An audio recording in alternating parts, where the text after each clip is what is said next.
As you are all aware, that this center has been in operation for more than 6 years with the intention of reaching out to Roma brothers and sisters across the world and also to create awareness about our historical ties with the Romas among the Indian community in India. We are happy that we have been successful in achieving these objectives through our monthly lectures as well as issuance of the monthly newsletters. In these monthly lectures, our intention is that we take certain topic or we take a certain country so that we can hear about the concerns or the challenges of the Roma community in a particular country or on a particular issues. This really helps us to know country specific issues of Roma community. We do read books or we have general information about Romana community in all across the world, but country specific information is not available easily. Today is a very interesting topic which talks about Romani language as well as its linkages with the Indian languages. Language is a very important element, and the literacy analysis has been an important element in tracing the origins of the Roma community. We do find a lot of common vocabulary between Romani language as well as Indian language, whether it is Sanskrit, whether it is Hindi, Gujarati, Punjabi, which basically also gives an idea of the origin of Romas within India. Though we all know that the Romas migrated from India almost 1,000 years back, but there have been movement of Romas in the later years also from different parts of India, especially from the north and northwest of India, based on this literacy analysis, the language analysis. We also find that the sound as well as the way the stress is given on different words in Romani language is akin to the Indian languages, which is again a thing which one is curious that despite being away from India for 1,000 years, how Romani people have been able to retain or keep that language and preserve that language. Though it has taken words from various other languages, whether it is the Persian or whether it is the Arabic, others, but it has its own language. Though I am told that the standardization of the Romani alphabets happened only few decades back. It is not that old, the standardization. But what is interesting is that Romanis, whether they are in America, whether they are in Brazil, whether they are Russia, there are some common Romani words. And now with the standardization, it helps them to have their language, which is common language, though dialects may differ from country to country. The topic of today's the presentation is aspects of Romani language, its Indian origin.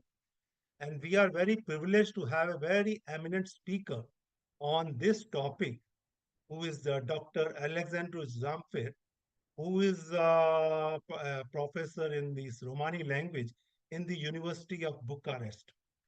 And we are happy that he has been participating in our monthly lectures on a regular basis. And we are enriched with his comments on various topics in our past lectures. And I'm happy to see a large number of you joining today, both our Romani brothers and sisters, as well as our friends from India. So now I'll hand over the floor to Zamir Anwar to introduce today's topic as well as introduce our speaker. Zamir, the floor is yours. Thank you very much, sir. And your the brief and overview of this overview of our center, how our center is working, and the topic for discussion today. So I welcome you all to the Zoom room for attending the 36th virtual lecture of the lecture series on the theme of aspects of Romani language and its Indian origin. Yes, today it's our privilege to have Dr. Alexandru Zamfir. So he is a Rome from Ploiești, Romania, and he is specialized in Romani Hindi at the University of Bucharest, and he holds PhD degree in philology at the University of Ovidius in Constanta in Romania. Dr. Zamfir is a professor of Romani language, as our chairperson, Ambassador Sajdeva sir said, and at the Faculty of Foreign Language and Literatures at the University of Bucharest. He is also an educational expert at the Roma Education Fund. This is also one of the very prestigious institution working for the Roma education, not only in Romania, but in a different part of Europe. So he has been associated with this organization for the last, I think, 9 and 10 years. And he is mentoring students and teachers and mediating a relationship between public authorities, schools, the family, Roma families, and Roma community as in large. And Alexandru Zamfir has more than 50 years of professional experience in projects addressed to primarily Roma communities. He's also a poet, and he wrote an anthology of poem and collection of poetry. And his background is also very interesting. He belongs to Lautari family in Romania, and he has the musical background, though he chose the different path, and he got into the academic. So there are a number of publications to his credit in a different journals and magazines. So the subject of today's discussion seeks to get around to linguistic affiliation of Romani language with Indian languages. It is right, and it is noteworthy to say that ascertaining the right history of Roma community lies in the study of its language, Romanes. And unquestionably, Indian origin of Roma was settled to a great extent through empirically analyzing Romani language and contrasting commonalities and parallels between Romani and Sanskrit and Shorsani Prakrit and its offshoot languages. Especially the languages like Rajasthani, Western Hindi, Bhojpuri, the Brij Bhasha, Kannauji, Punjabi, which draw the various striking similarities in phonology, the regularity of sound resonance, lexicon, the grammatical structure. So today we have an expert, and we will listen to his the comprehensive and illuminating presentation. As a number of scholars and researchers and historians established the Indian origin of Roma based on the comparative study of Romani language with other languages of India as well as other languages as well. So one of the first scholars, Job Ludolf, in 1682, he was the first person who compared the words of Gypsy Romani language with those of Ethiopian and Coptic languages. But he came to the conclusion that the Romani language is similar neither to Ethiopian nor to Coptic, but to Indian languages. And then after the number of philologists and linguists like the Johann Christian Rudiger in 1782, he also pointed out to the undisputable origin of Romani language back to the language of East India on the basis of systematic linguistic comparison, including the grammatical outline of Romani language, along with a structural comparison with the languages of India. And then the scholars, the linguists like the Alexandre Paspati, who in 1870, he also made a speculation about the origin and lineage of Romani language and demonstrated that Romani language is a member of Indo-Aryan language family, especially intrinsically linked with the Sanskrit. And August Pott, the French Miklosic, all they made a comparative study of varieties of Gypsy dialect in Europe and pointed out that the chiasm of Romani language proved to be its origin from North or Central Indian languages. The journey of Romani language began from Northern India because that has also been substantiated by the historians and other scholars, uh, northern and central India especially.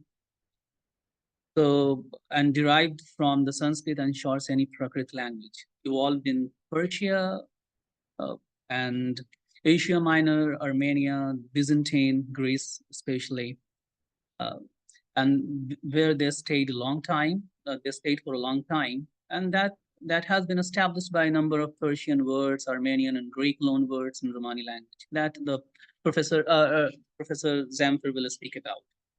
Subsequently, Roma entered Europe in the 15th century, and there was a very disparate phenomena of language contact and language shift took place, and still I think it is taking place, spanning from lexical borrowings from the language of majority to the monolingualism. So the findings of linguistic studies mark the evolutions and changes which took place in the Romani language in terms of lexicon, syntactical typology, grammatical apparatus over the time during their perennial migration to the various countries and their far-flung and long-standing journeys. And it is no wonder that under such conditions, Roma, in especially Iberian Peninsula, preserved some only few hundred of language because there was systematic persecution of Roma communities, and because of discrimination, persecutions, the Roma lost the languages, their language and culture, and they were forced to adopt the dominant culture and dominant language. So, like in Iberian Peninsula as well. So the forced migration of dominant language of the host countries, then constant migration and journey and language shift, and voluntary abandonment due to the discrimination and stereotypes and prejudices against Roma communities brought about changes and adulteration in Romani language. Now there are a number of linguist activists, the language activists. They are trying to standardize and amends and jettison the foreign elements in the Romani language. So, not going further, I request our chairperson, Rajesh Sachdeva sir, to please proceed the lecture. And we are very much interested and love to listen to our today's speaker, Professor Alexandru Zamfir. Thank you very much, sir. Thank you very much, Jamir, for the very detailed introduction of the speaker as well as about the topic. So now I'll just move on to our speaker because everybody is waiting to hear from him. And so now I'll hand over the floor to Dr. Alexandru Zamfir to tell us about the topic of today. Thank you. So the floor is yours. Thank you so much, Mr. Rajekshi, for the invitation in the first place. Thank you also, Zamir, for your kind words and very extended introduction. I will try now to share my screen, and hopefully it will work. You can see my screen, and it's also full screen. It's okay. Great. Yes. Okay, so I'm Alexandru Zamfir. I'm a professor at the Faculty of Foreign Languages and Literatures within the University from Bucharest. And my presentation for today it's about Romani language, as my previous speakers already presented. And I will try to approach this theme of aspects of Romani, but connected with these deep connections within its Indian origin. And for the beginning, I will try to expose the subject also from a personal perspective, but also from a professional perspective, and to share with you my personal and professional journey. And this connects a lot with starting to study both Romanes and Hindi at the university. And I will come back to this and to its importance and relevance. And next, I tried to analyze some similarities between the two languages, and my final paper was about different levels of similarities regarding Romani language and Hindi. Just recently, I attended a summer school of Sanskrit in Ljubljana in this summer, and I started a preliminary study. So basically, what I will share today with you, there are some aspects of this preliminary study regarding Romanes and Sanskrit that I just approach it and try to go more deep into details. And some other examples will be connected with Hindi.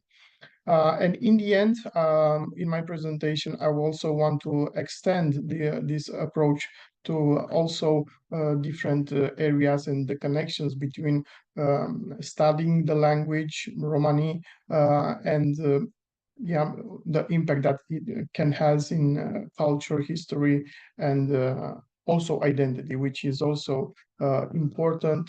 Again, both, and you will see in my presentation also this kind of references regarding also the personal and the identity, but also the professional level.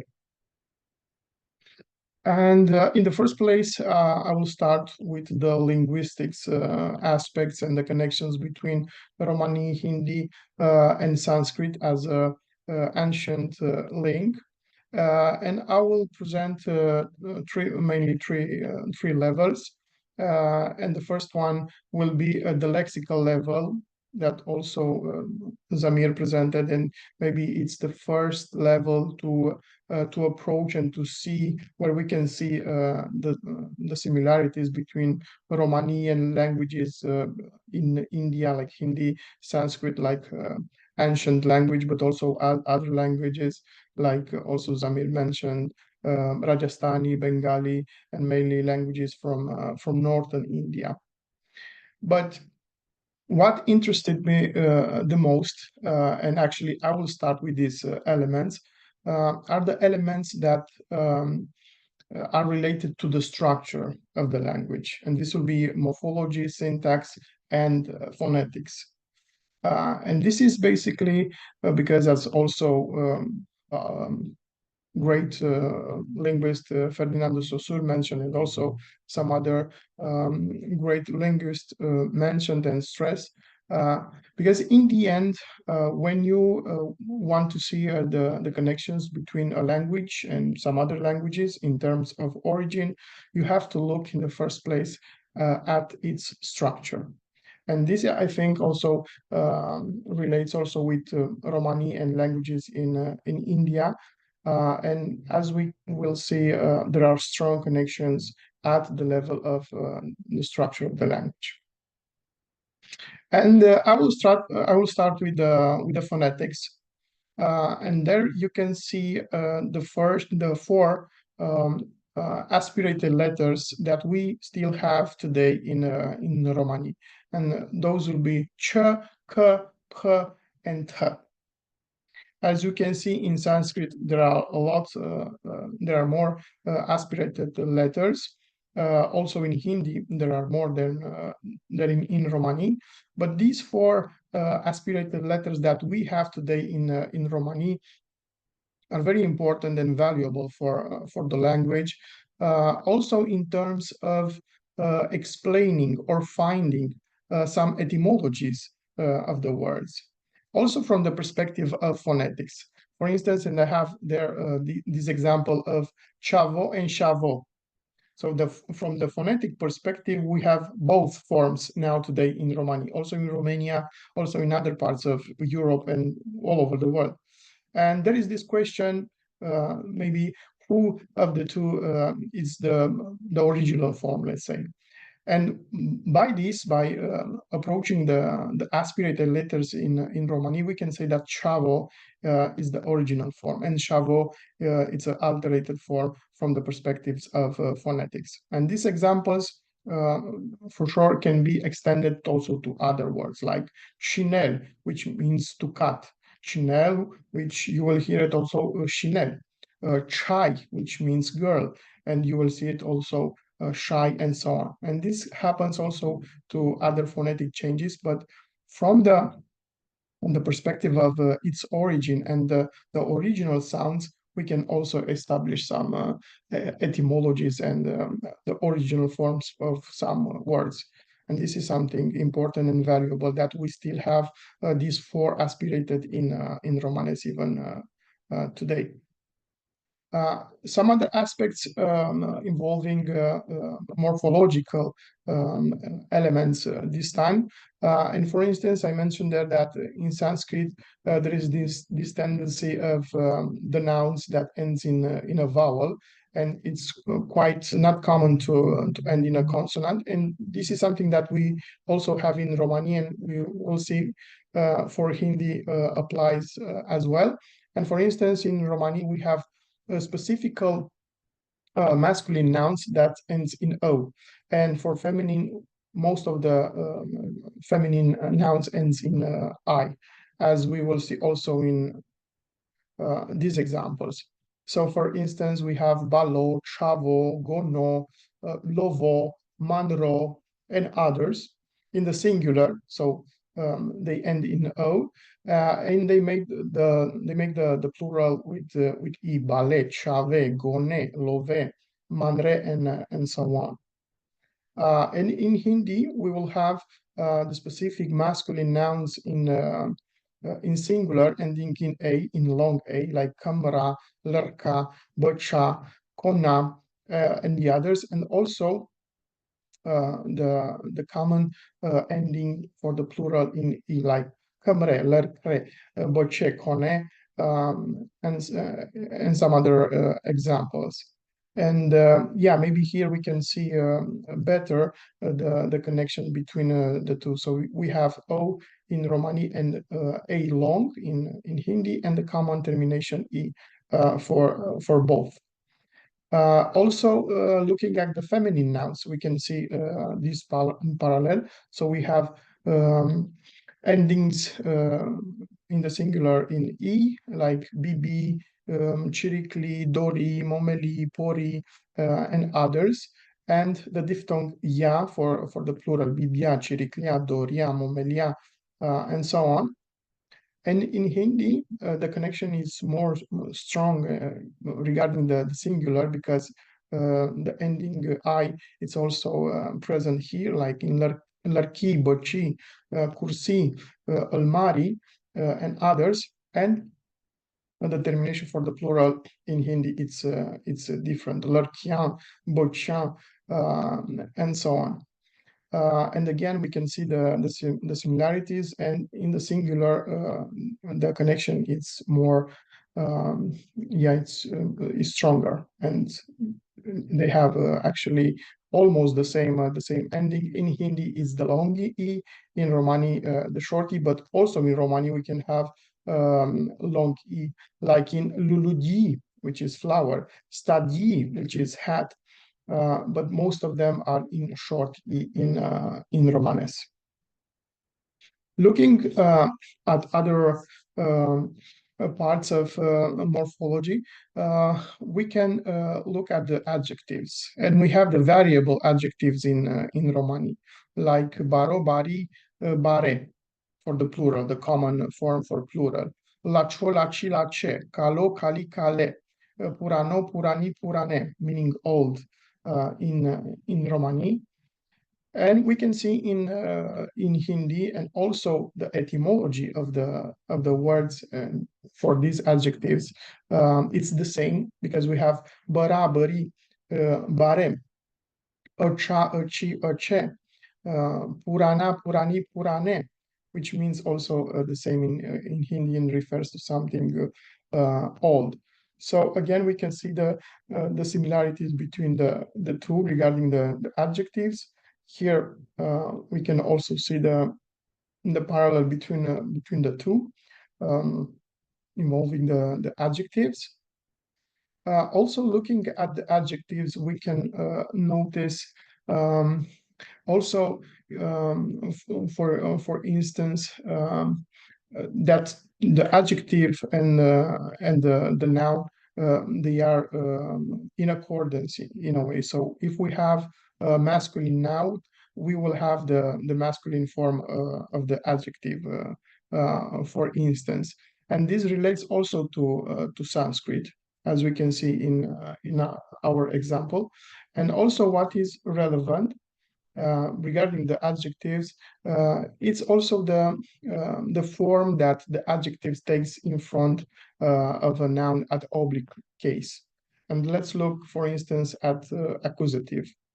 So in Sanskrit, we have Sundaro Ashva, beautiful horse.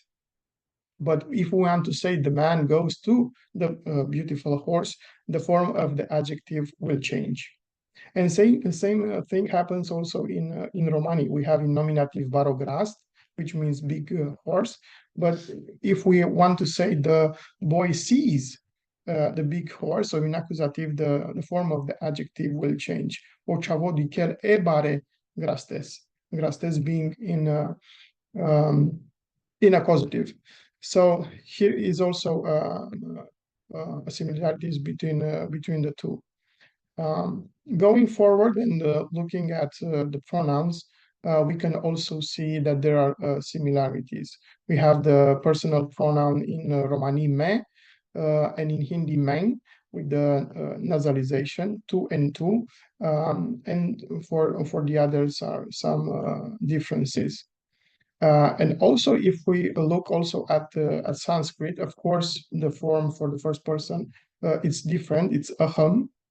But what I noticed, and I also share with you, it's this central sound that I think it is the consonant M in the three forms in Sanskrit, Romani, and Hindi that appears in the three of them.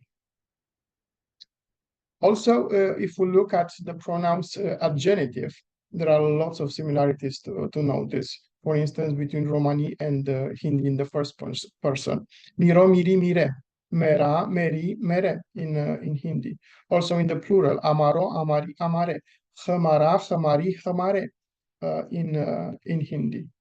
And if we look at the Sanskrit, of course, we have in Sanskrit we have also the dual, which we don't have neither in Romani and Hindi today, but also the forms can be we can notice some similarities also in Sanskrit.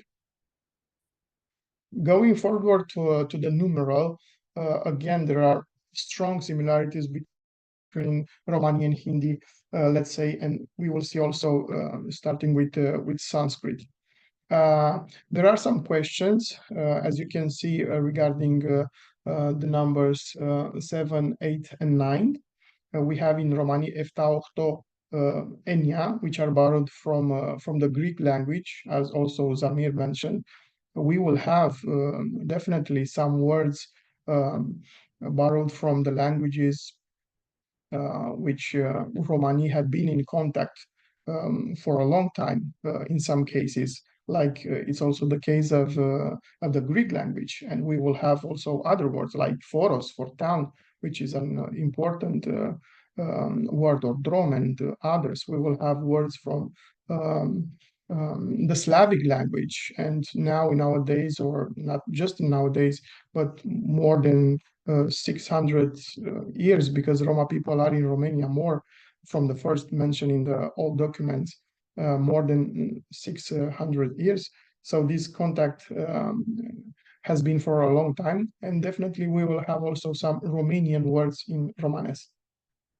And we have also regarding the numbers, but again we can see the similarities between the other numbers. For instance, for the number 5, we have punch in Romanes and punch in Hindi. And also for the phonetic perspective, we can see that they are almost the same also in pronunciation. And here we can see the numeral in Sanskrit, of course, with some differences. But still, for instance, for the numeral 1, eka, and in Hindi it's ek. But this form ek, from the phonetic perspective, from the pronunciation, we will hear it also in Romani. There will be Roma people from different groups that will say ek or yek. So also this form may be approached more in the form in Sanskrit and Hindi. Moving forward to the verb, in the first place, we can look at the verb to be in Romani and Hindi, and then also in Sanskrit. Mesem, we will say in Romani for I am, and of course there are also alternative forms, mesem, mesion, mesem, and also mehom, used mainly in the parts of Transylvania in Romania. And in Hindi, we will have this form mehum, which maybe it's closer to the form hom, which is used now in parts of Transylvania for Romani. And if we look at Sanskrit again, we will see that we have aham asmi for I am, and again the consonant m that is present also in Romani, also in the other forms of saying I am. So mesem it will be one, but as I said, mesion, mesem, mehom are alternative forms. But again, in all of these forms, the consonant m is present. Also, regarding the verbs in Romani, Hindi, and Sanskrit, we will see that there are lots of similarities. And for instance, if we look at the compound verbs, we will see in Romanes lots of verbs compound with the word and the verb kerel, to do, like kerel buti, to work, vakyarel, where vak means voice, and to make voice, to speak then. And we have similar structures in Hindi. And as we can see, of course, the root of the word kerel in Romanes and karna in Hindi is a Sanskrit root from kr, which gave us kerel in Romani and karna in Hindi. Another aspect related to verbs in Romanes is the question of expression of possession in Romani, Hindi, and also in Sanskrit. And here I think it's a strong, we can see the strong connection between Romani and languages from India. Because actually, as maybe you already know, we don't have a specific verb in Romani for to have, like we have in English, in Romanian, Ioam. We don't have a specific verb for this. So we have a structure in Romanes to say I have. Siman, siman ek kar, siman yek kar. We will say I have a house. And the same situation we can see and find also in Hindi and Sanskrit. Of course, there are also other forms to express the possession, and one of the forms or the situations for which you can express the possession is the genitive. When you say mirolil, my book, this can mean also that I have a book. And this happens also in Sanskrit, and also in Sanskrit in these structures of genitive, optative, mesyat, which will mean more if I would have, or if would be mine a book, but also connected to the idea of having something. So this, I think, it's one of maybe the most important and relevant connections between Romani and languages from India. Of course, that this aspect of not having a specific verb for to have can be also applied to other languages, and it's something specific with old languages. But I think it's important for Romani that we still have this in the structure of the language. And the Romani, because we mentioned the words and the vocabulary and the words that Romani borrowed for other language. But Romani didn't borrow a word for to have, and it kept this old structure to express the possession. And I think this is very important. And in the end, we can look also at the vocabulary. And as I said, there are lots of words to look at in the sense of similarities and similar etymology between Romani, Hindi, and some other languages in India. And as you can see, there are lots of words, mainly basic words like parts of the body, kan for ear, house, kher and ghar, which both has a Sanskrit origin, pani, which is also almost the same in both Romani and Hindi. And these are just some example, but the list it can go long. And again, if we look at Sanskrit, we can see some other roots like mr for the verb merel, which means to die. And of course, there are lots of words of this kind. Also, some verbs gachati, jal in Romani for to go, pibati, and pl in Romani, likati, to write, in lekavel in Romani, and the list can go on. But just to conclude for the moment this part of linguistics aspects regarding the connection between Romani and languages in India, I will say it again that of course that the lexicon, the vocabulary, it's important, and we can see lots of similarities between words in Romani and words in Hindi or other languages in India, and of course we can see the Sanskrit etymology. But again, what I want to emphasize also from my presentation is that the structure of the language, of the Romani language, is the one who shows us more the connections between Romani and languages in India. Because now I want to move just a little bit also to some other aspects that involves Romani and the Indian context, and to see the relevance of this connection. And of course, I mentioned Vali Ishvan, maybe being one of the most known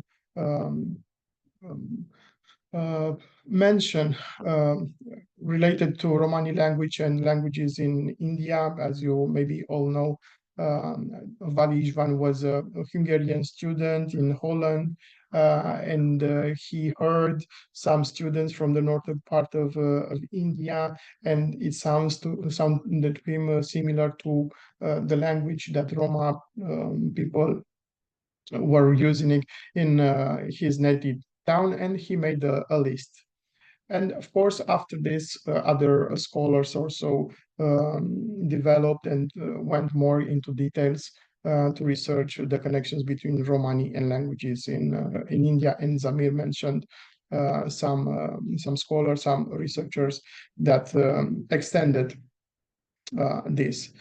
Then we have the International Roma Congresses, which also looked at Romani language, and again, in the connection with India, and also other symbols that they wanted to have from the first Congress, even from that in London, when they established the Roma anthem and the Roma flag, which also connects to India. As we know, the Roma flag is strongly connected to the Indian flag, and also in the Roma anthem we have Indian elements.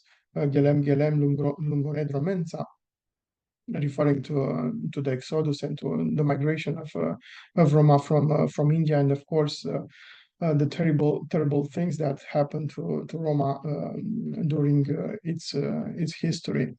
Another important congress is the one from 1919 from Warsaw, when the international Roma alphabet was established, and the alphabet that Romania, for instance, use it in the national system. And this also developed the standardized language of Romani, which is crucial and important mainly in the system of education. You cannot have Romani language in the system of education without a standard language, and maybe we will discuss also this. And I will just present just a few things about the Romani case in Romania and the study of Romani in Romania. So it's important to say that there are more than 30 years that Romani language is studied in school and at the university. The materials developed in Romanes, and there are lots of school books, for instance, and I will not go into details in this, because I know that the very first lecture that you had in this series of lectures in your conference, you had Professor Gheorghe Sarău. I was there also for some translation, and he extended this part of also materials, school books that we have in Romania. I will have just an example later on. But we are grateful, and I think Romania is a fortunate case from this perspective. Also, the teachers of Romani, and there are more than 200 teachers of Romanes. The Romani language school also are important, and I will have a special discussion on this later on. Also, this retrying Romani language program that we have from this year, in which we try to teach school teachers which teach Romanes in schools. And also we have in Romania, and this is something important that we have, and it's good that happens, several national projects in which we try to include Roma language elements, culture, and history in the national curricula. And I will have some examples also on this. I just want to share with you this example of new educational materials that we have both in Romanes and in Romanian. So there are bilingual materials. And these materials in the series of Bare Roma, and for now we have 8 books of this kind, with 8 Roma heroes, we named it, because they are real Roma persons from Romania from now, and we want to extend the series and maybe to refer also to other Roma heroes. And these books were developed by the Roma students from our program. They translated also the text in Romanes, and in the second series they were the authors of the text. So this can be an example of materials that we develop in Romania, and we are careful, and we want in what we do also to have also Romanes, because we think it's important and it's relevant. And it's relevant also for the teachers, let's say. Most of them non-Roma teachers who don't know Romanes. But if they have this kind of materials, they can use it in schools. And it's important and relevant for the students to have this kind of materials, because when you use Romani language in education, the whole process can be different and change in a good way for the Roma students. Other example is about some um, elements that we tried to include in the national curricula, and this is from a project that we had at the Roma Education Fund in Romania in partnership with Teach for Romania, and we tried to include some elements, both language, culture, and also historical elements in the national curricula. Because as I said previously, if we include, and we tried, and I think we succeed to have this, for instance, in math. When you teach math, how would be to put there also Romani language? And instead of using the Romanian numbers, to use the Roma numbers. Iec, doi, trin, star. Even if you are a non-Roma teacher, but you will learn the numbers, I don't know, from 1 to 10, from 1 to 20, and you will integrate it in your subject in school. And this can have a huge impact on the students.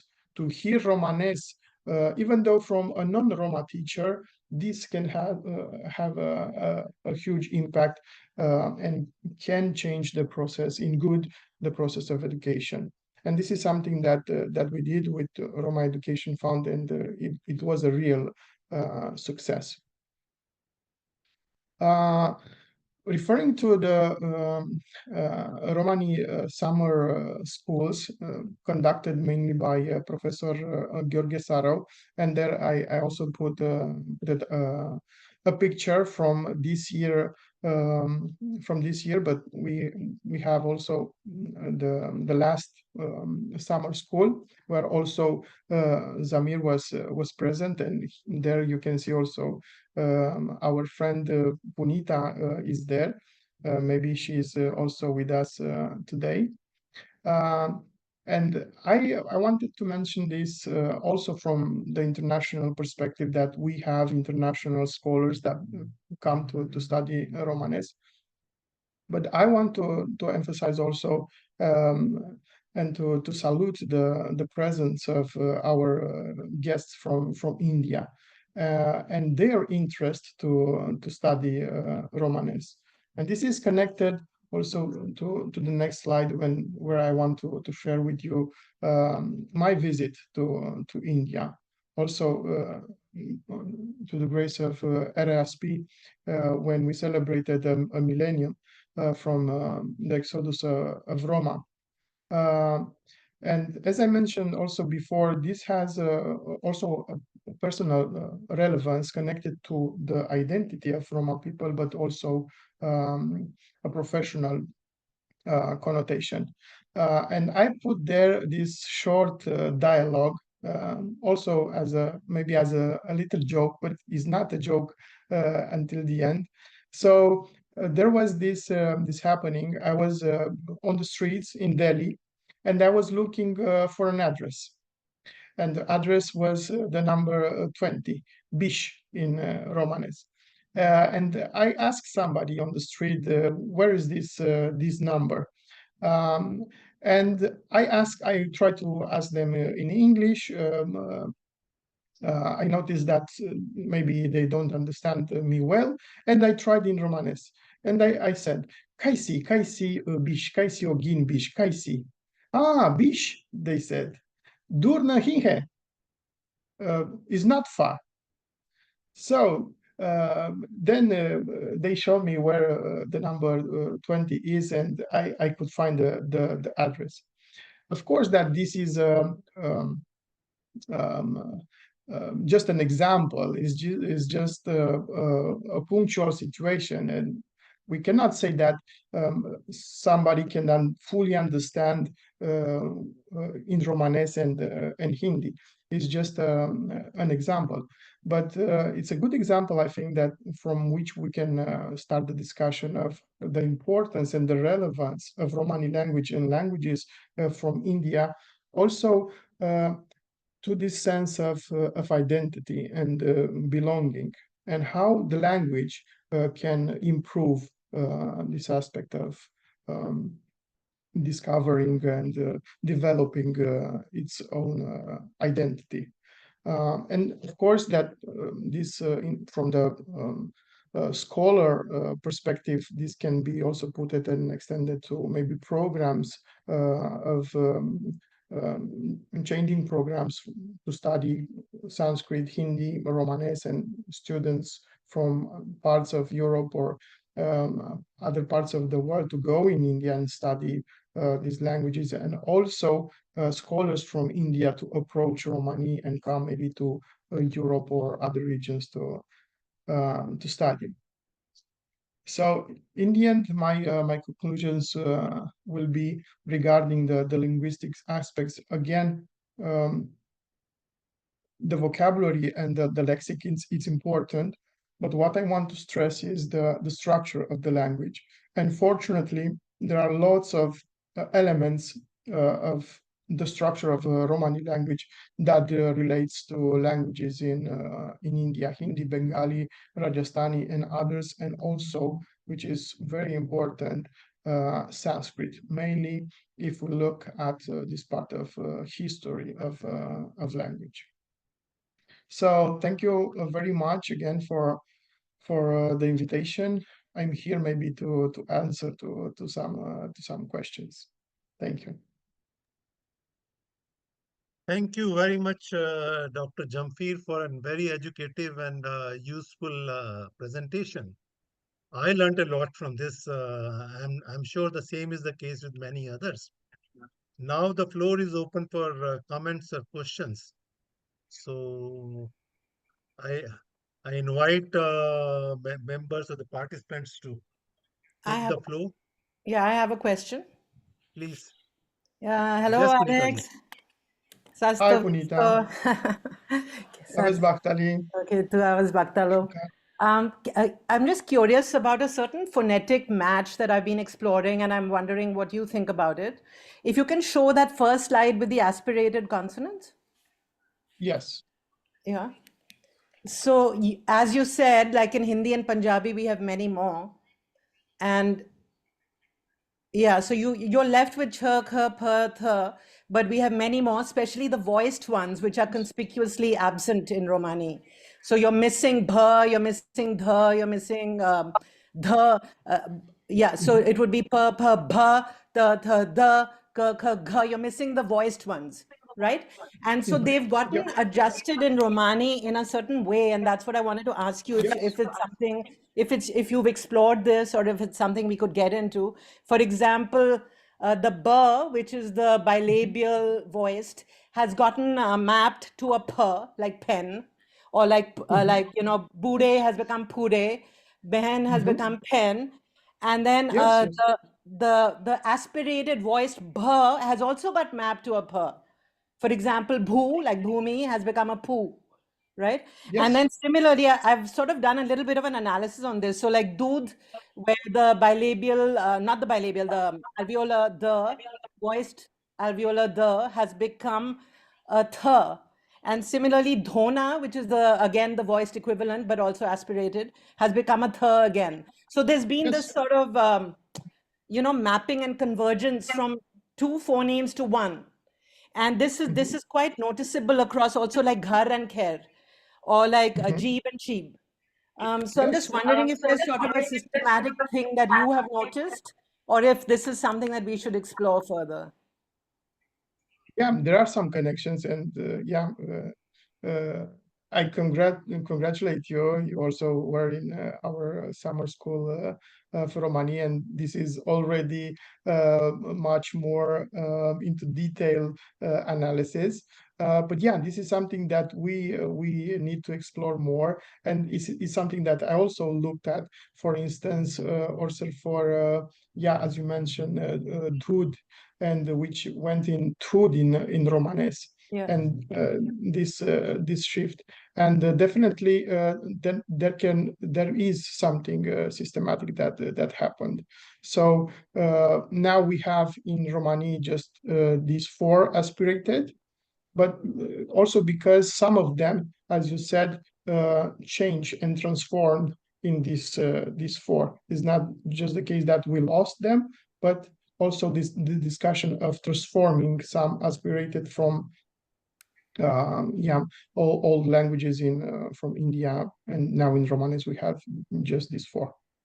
Okay, so this, I've observed it sort of anecdotally, and I'm just wondering if there's any more research in this particular phonetic transformation. From my knowledge, I'm not sure. It's just something that I also noticed, and I want to develop with more examples. And as you said, to see if there is something systematic. But from my knowledge, I don't know to have such a study. Okay, and just otherwise, I just wanted to say that, this Vali Istvan's names keeps coming up and up and up.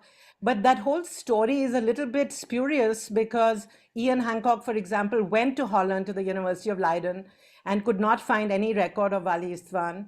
And then also, you said North Indian students, but everywhere you read the story, they are Malabari students, and Malabar is actually in South India. So, which is another curiosity because normally the linkages are with Northwestern India. So, this whole story is a little bit shady. And, I think we need to validate it more before we cite it so often. Yeah. Punita, I was reading this content on a DNA analysis. There is a Dravidian DNA references originating from 1500 years ago. That is already there in a DNA analysis. So Dravidian references already exist. We need to explore it. Yeah, but Malabari languages don't seem to have the kind of overlap that Northwestern Indian languages do. That's true.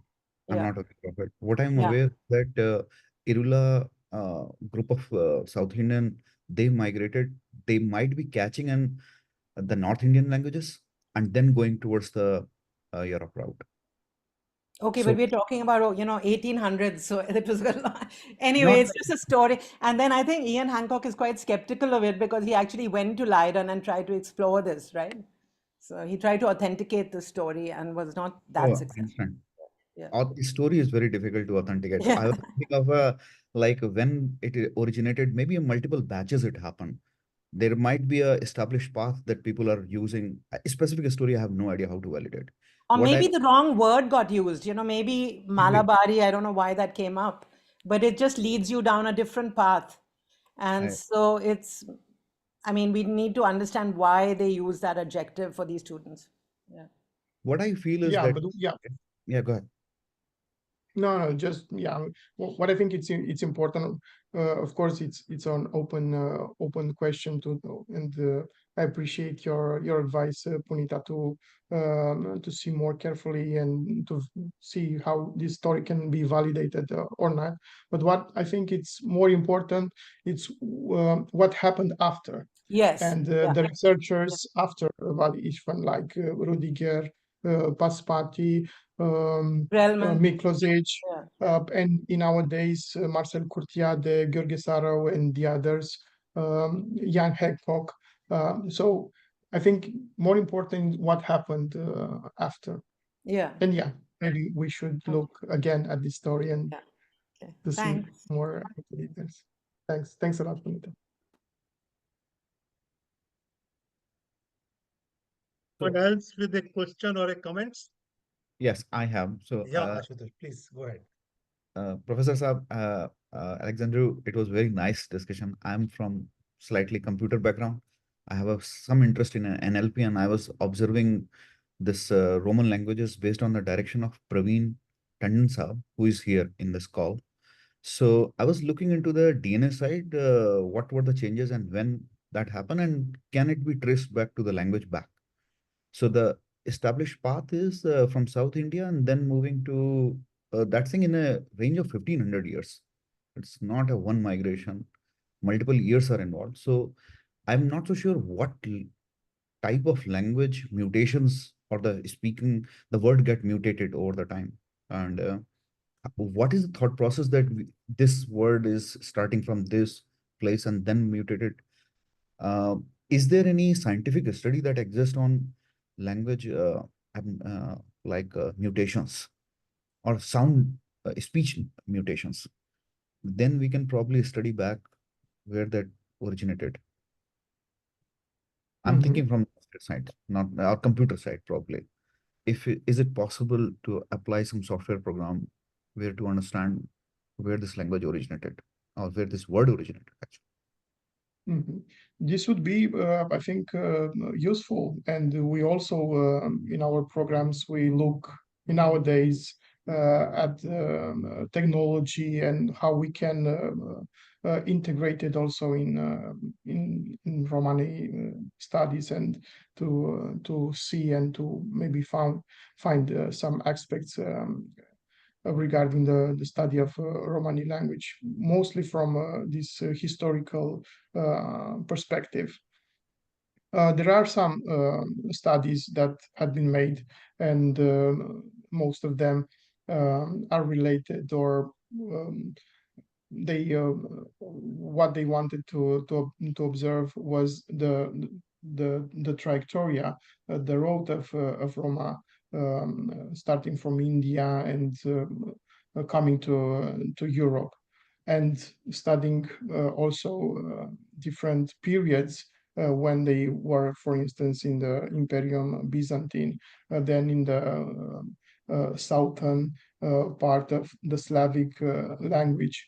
Marcel Cultiade is one of them, and had this study of historical, social historical study, in trying to establish different periods about and influence also regarding the phonetics, but also the lexical borrow that they have. But yeah, it will be something definitely, and we should look more and more to technology and to the informatic system in order also to study and to research Romanes. If I may just add to Ashutosh's question, so there's a field in linguistics called lexicostatistics, and in that there have been studies that try to trace the origin of languages and how they diverged and when they diverged. So that might be something you're interested in. And also corpus linguistics would be another area where you use very large sets of data, and so you need technology to help you analyze those. So I mean, you could take that further. Yeah, thanks for the advice. And yeah, as I said, technology, it's something that definitely we have to integrate as soon as possible in the study of Romani language and languages in general, because as we notice, this can be much more faster and maybe more precise in some aspects. And studies that have been made, I don't know, for decades or hundreds of years can be made in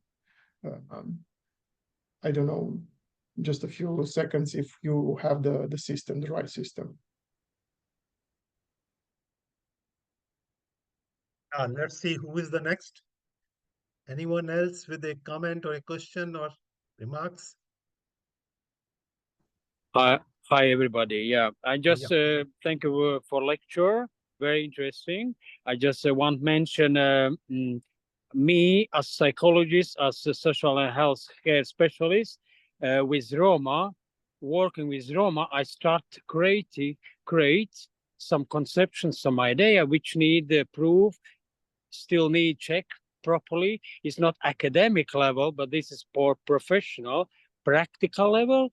Use Romani language as emotional, as social, like reintegration. People who emigrate and re-emigrate, they forget the Romani language. That's one. Second is how to treat Roma people with mental issue, etc.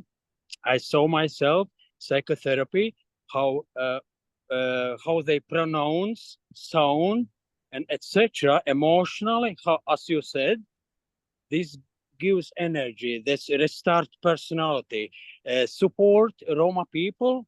This is my conception, but this is based on medical and real scientific, aspects.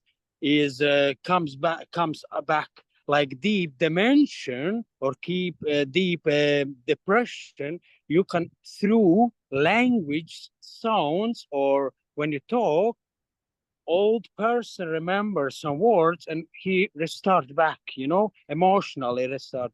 That is very helpful. I just want mention and how I can myself and other professionals, speech therapists, etc. But I use Romani approach, Gypsy approach.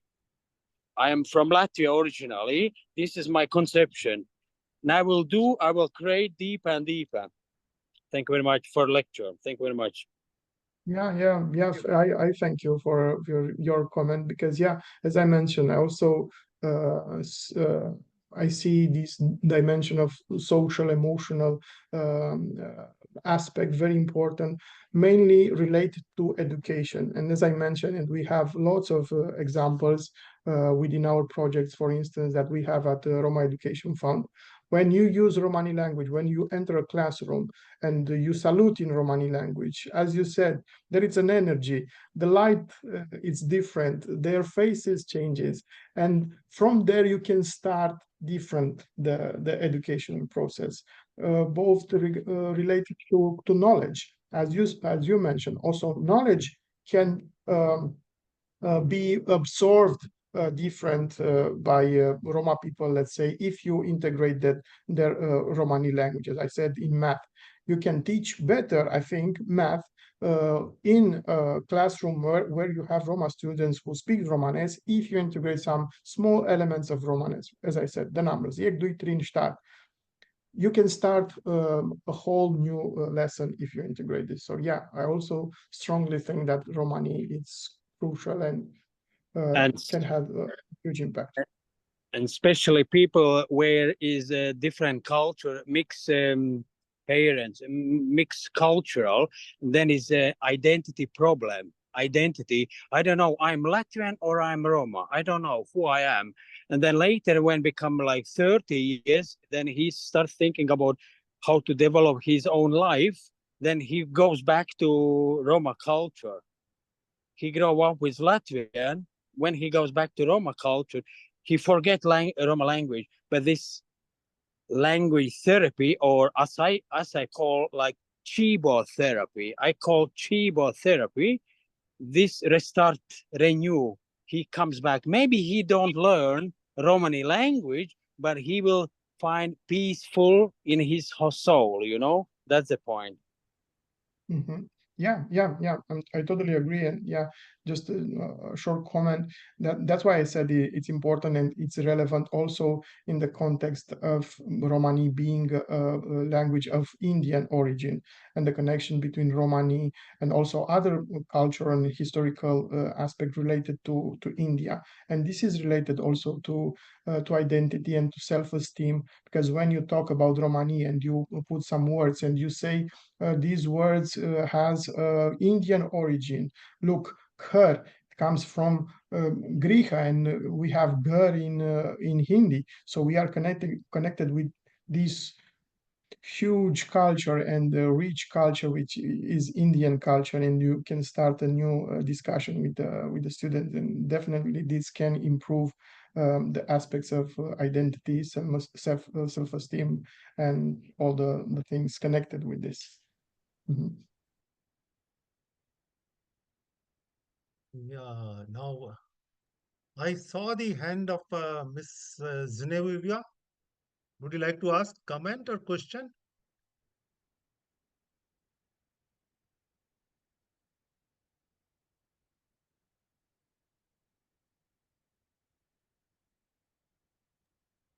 So I don't see her now. Yeah, I the think floor is yours. Praveen sir is wanting to ask question. No, Miss Geneva, you wanted to ask a question? Yes, I have questions.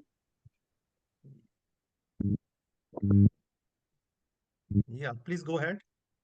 Okay, so I have a question about the record of webinar. This is the first.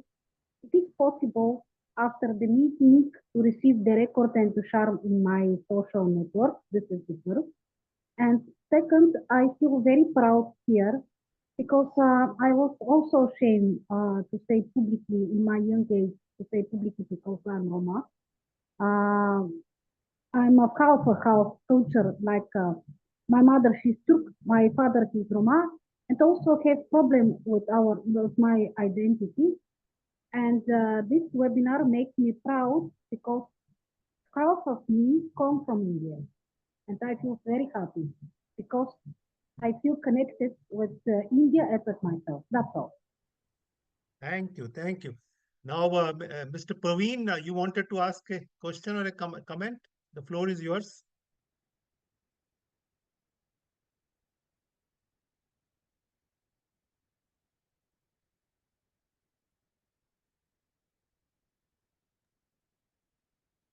Praveen Sab, you have to unmute.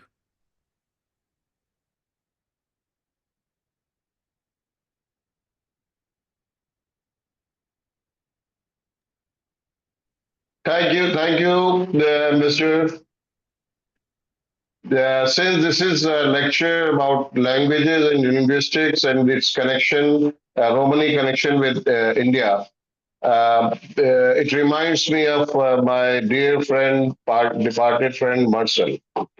Anyway, um, as I dropped a comment, in India, in Kannauj, we are building the government of India as well as in cooperation with government of Uttar Pradesh is building a memorial here in recognition and remember of the Romani people, our brothers and sisters. I just want to wish to add to it that it's not it will not be a static memorial, it would be a dynamic memorial. So as Alexandru suggested, all the Romanis of the world are invited to this place to and conduct part the Romani language, Romani to Hindi to Sanskrit and English to the world, and to tell their stories, tell their stories of their struggle and their hope, how they have how they fared from the point when they from their exodus to this time.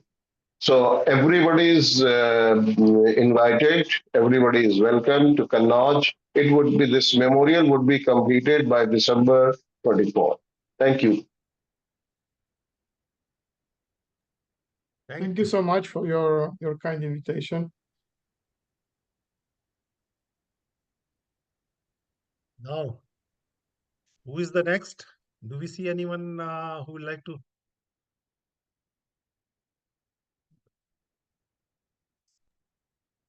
Yes, sir. If you allow me, I can make the little comment Jamil, go on ahead. Alexandru. As your presentations, the very comprehensive, but still, as Punita ji also mentioned about the sound similarities, the sounds because of adulteration, linguistic shift, and the constant migrations, all these, brought about adulterations and changes and transformation in the language of Romanes. But still, a lot of scholars and philologists and linguists, they made a very serious studies. If we'll study, as you mentioned, the Marcel Couthier and Gorgi Sarau and Hristo Kuchukova as well right now, and Matras and other scholars, those who are present. Now, the Marcel G is not no more with us. But still, as the young scholar like you and other Roma scholars who are specialized in the languages. So we can, as I think you missed the some other structural, means the similarities in the formation of the sentences, especially the syntax similarities between Indian languages and not Indian languages exclusively. This the Western Hindi languages, like Western Hindi languages like Rajasthani and Bhojpuri and the Braj Bhasha and other Gujarati as well. Especially these are the languages, the offshoot languages. So they made the general remarks and the general comparison between some scholars also pointed out the Dardic language or the other languages. But we need to be a bit, we have to be very particular to the which languages, especially some mentions as also you mentioned about the Wala Esteban. Some also scholars talked about the Wala Esteban from Ceylon. This is Sri Lanka. So not from southern part of India, but from Sri Lanka. So a lot of means the vague and a complex and unauthenticated and means the mendacious assumptions and hypotheses made by some so-called scholars in terms of language, and also we have to means the filter it out these adulterations because of the selective the selective analysis rather than empirical analysis. Or so there are the as I also attended the Romani summer school last year, we found that some the genitive propositions or the instrumental and associative prepositions, how these are very close to the Hindi language, like in associative prepositions in Romani, like la sa, and or in Sanskrit we also have the sa and maya sa, and Hindi we say that saath, like the mere saath, tumhare saath, and the genitive prepositions, especially for pronouns, like you mentioned, that's the ro, ri, re. So still we have also in Hindi ra, ri, re. So and the genitive prepositions for nouns, especially like ko, ki, ke, ko, ki, ke. So we also have in Hindi ka, ki, ke. So if we say that manusko, manuske, manuski, like the uh, sapesco, sapeski, sapesco, like sapka, sapki, sapke. So a lot of similarities. If we make like the empirical studies, and we find we come to the common conclusion that the whole means, especially the Western Hindi and the and other especially the languages which originated and from the Sanskrit, the Sanskrit Shortsani Prakrit. So we can collaborate on this study as well. So that is I would like to talk about. Thank you very much, Alexandru, for your very illuminating speech and the lecture. And thank you very much. Now, sir. Thank you. So, but Alexandru, I was wondering, do we have any this understanding of what will be the number in vocabulary, Romani vocabulary? What percentage will be Hindi related or Sanskrit related or Greek related? Is there any that so many words have come from there percentage wise or otherwise? Is there anything study of that nature?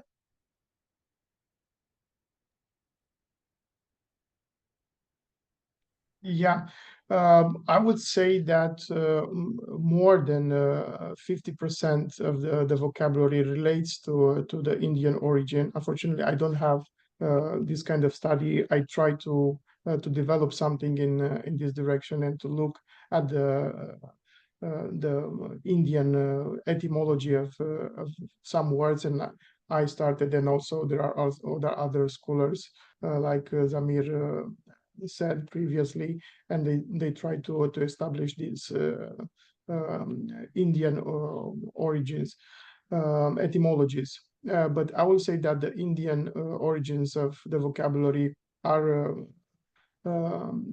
they have the biggest percentage. Then we have the Greek influence, as I said, and also the Slavic influence is major in Romanes. Of course, we can also distinguish between different dialects. For instance, in the Ursari dialect, you will find more Slavic influences. For the Horahane Roma, which are the Roma influenced mainly by the Turkish language, you will have lots of Turkish elements, lexical elements in their language. So there is also this discussion of different dialects who can be influenced more about one language than another. And also the present context when the major languages, sometimes unfortunately influence Romani and minority languages in general, and you will find some borrowings from Romanian language in the case of Roma people in Romania, and of course in Bulgaria, same situation in some other regions of Europe. But still, and this is mainly, as I said, for like basic words, parts of the body, food, actions, to go, to sit, to hear, and also to listen, to write, and some other basic actions. We still have the words which has Indian etymology. And I think this is the most important. Yeah, I And would of like course, to we have add. the I also priorities. wanted to add something. I would like to add the Zamfir, the Marcel Kuthiare has made a very detailed study on this, and he came up with the result. He came up with the findings that the 900 Romani, means the words, means of Indian roots. The 900 of Romani words of Indian roots, and the 220 words of Greek roots, and the 30 words of Armenian roots, and the 60 words of Persian roots. So he made a very detailed study, and all of them, obviously, after that, as you mentioned, that the language has been enriched with the new words of Slavic and Romanian and Bulgarian and Hungarian. So this is the Marcel Kothiare made the very the comprehensive study on this, and he also made the study on the especially the formation of the sentences, how we form how the sentences are, the fashioned and formed in Hindi language as well, likewise in Romani language. So he mentioned like the uh, this is very common, the me phirav, the me janav, the me sunav, मैं फिरता हूँ. That's the per word also, the typical Hindi aspirated. Per, firna, that is also in Firel, right? Zamfir. So these are the some, Yeah. that's Walk. the, Mhm. yeah. So that is the, there are some studies made by the, even Gorgi Sarao also, he substantiated these findings. I had a discussion with the Sarao, Professor Sarao, that he confirmed on this, that yes, these are the some, but still there are the some words which I found which are not generally, which are not pointed out by the scholars, like rishi. Also the some words like pustik, the pustakale, the library, very similar words.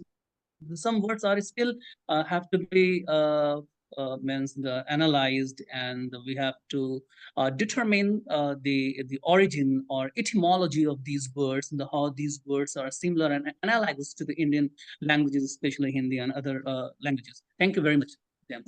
I wanted to add something, Rajeshji, to your question especially. So actually, I did a study with Hristo Kyuchukov, an empirical study where we actually presented Romani words to Hindi and Punjabi speakers to test the comprehension, and the reverse, Punjabi and Hindi words to Romani speakers to detect the recognition of cognates, which is the similarity of the words. And in all cases, they were in the 40%. So 43, 46, 44 point something. So, but everything depends on what list you're using. So we were using the Swadesh list, which is a very famous list, which is used in lexicostatistics with some 204 words. So that's the list that we use for presentation. And based on that list, the overlap was coming in the 40%. Okay, there are other studies, I think older ones that have even found 60% overlap with Punjabi, for example. And Alex, you conspicuously left out Punjabi, where there's actually more of an overlap, and Sindhi and Multani even more than Hindi, which is a more modern language. So so this empirical study that we did was, I think we did it with a small set of subjects. So we want to expand that and to also to other native languages. For example, if I do that experiment with a Multani speaker, my guess is that I would get even a higher percentage, or with a Sindhi speaker. So, but with the people that we worked with, who were basically Punjabi and Hindi, we found the lexical overlap to be in the 40%. Yeah, for yeah, that yeah. particular So, list, for that particular list of 204 words. yeah. I totally agree with you. I will take one by one and just a few comments. And I'm 100% aware, and I've got this also in other presentation that I had, that maybe Hindi is not, I don't know, not that is not the best comparison, and I'm aware of that. But my comparison with Hindi is because I studied um, some Hindi, some introduction elements of Hindi at the university, and I will be more than glad to also to approach some other languages like Punjabi, Rajasthani, and others. And that's why I mentioned that the contribution of scholars from India, it's crucial, and it's important to have a native speaker of Punjabi or some other languages from that area. It will be great to have. So that's why my connections are and my examples relates more with Hindi. And again, what you say, it's most than the relevant, depending on what you list, what list do you refer to. And that's why I mentioned also the basic words and the parts of the body, basic actions. But there are also the other words, and also something that maybe we have to have in our mind when we look at the etymology and the origin of words.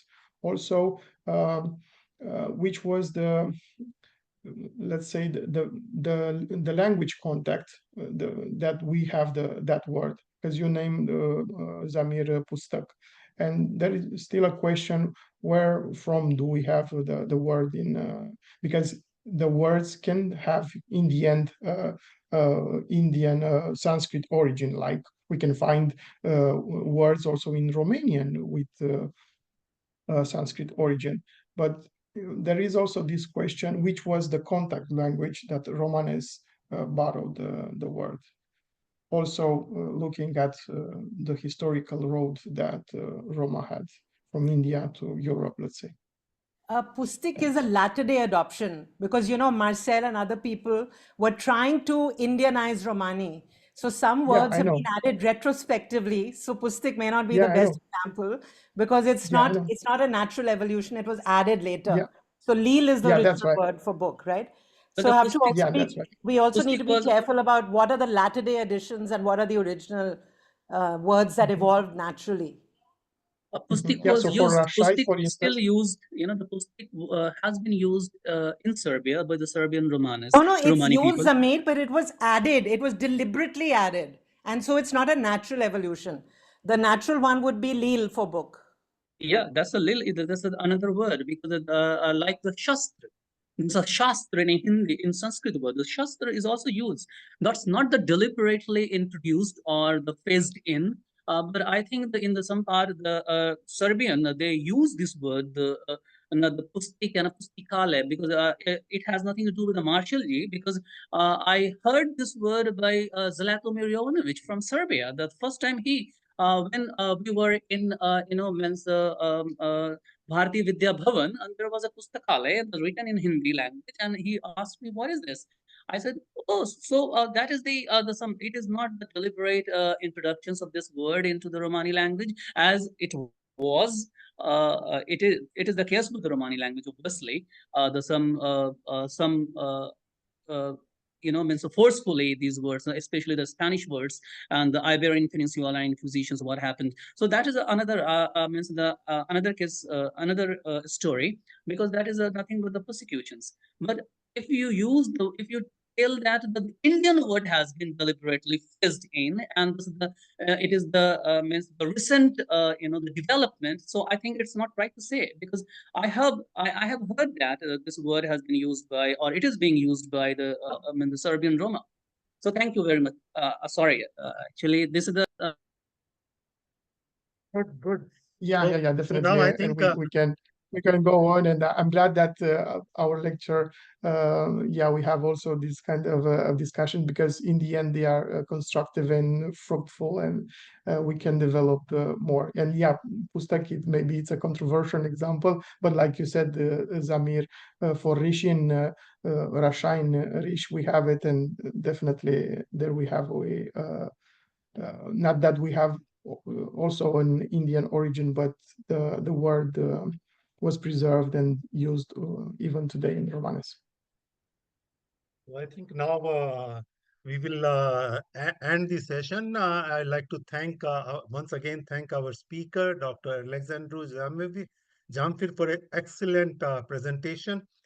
And I'm happy that we had a very interactive session where other participants also contributed and gave their own perspective of the language connection and how it's linked to the linkages between Romani and Indian languages. And yes, they would be encouraging other scholars and including Dr. Alexandru to do more studies on some of the issues which they have commented on. So let's hope that in future we will know more about this Indian connections and there will be more research on this subject. Thank you very much, and we welcome you all to join us in our future lectures also.